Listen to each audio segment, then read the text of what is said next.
ocean. It really did. Let's come inside. You are greeted by a beautiful painting of an ocean. Parang wave. Anyway, it's cute. And when you walk to the right, you are greeted by this beautiful view of the ocean, of the coast. Ang ganda ng Boracay. First time ko dito, ang saya.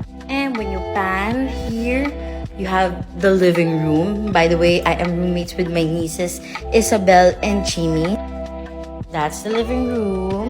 So we're done with the living room, and as you can see, we have 2 doors. And let's go here first. So this first door leads to the banyo, and it's a spectacular one.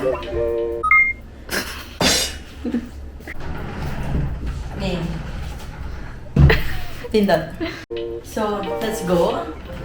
Ang ganda. Welcome to the banyo. Again, hindi na to na-tidy up. Nagamit na to for a day, for a night. So, it is what it is. Come inside. First, you will see the sink. You have his and hers, aka mine and Chini.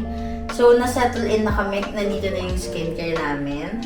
And, yeah, the standard freebies, whatever. And, so that's what it is. You have a huge mirror. Chini, say hi. Hi. The rollers on. Rollers on. Here you have the white robe. Tapos, as you can see here, may dalawang separation. So, this is your toilet, your throne. Let's close it. Nagamit na po yan.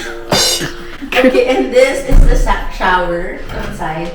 You have a rain shower, you have your hand shower, handheld. And then here, you have a tub na sana i-try natin. We can try this later. I can't. Because it comes with your loofah or scrub, and then lots of salt, bath gel, whatever. They have it.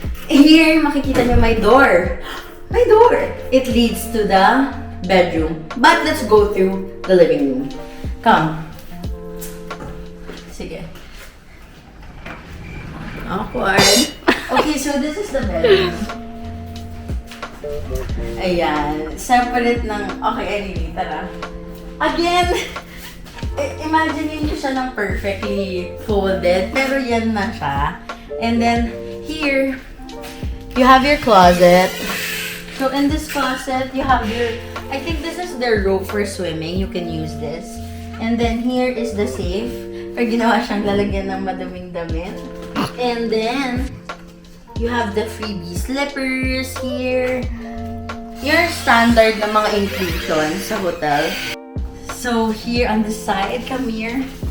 It is called the sea view because you have a view of the beautiful sea. Tapos ito, ginawa ko ng station, makeup, skincare, tissue lamp. Yung stuff ng kids nandun sa closet, ako nandito. This is my luggage. And this is your view. Pakita mo. And also, oh my gosh, I forgot to show that they have automatic blinds. Ayan o.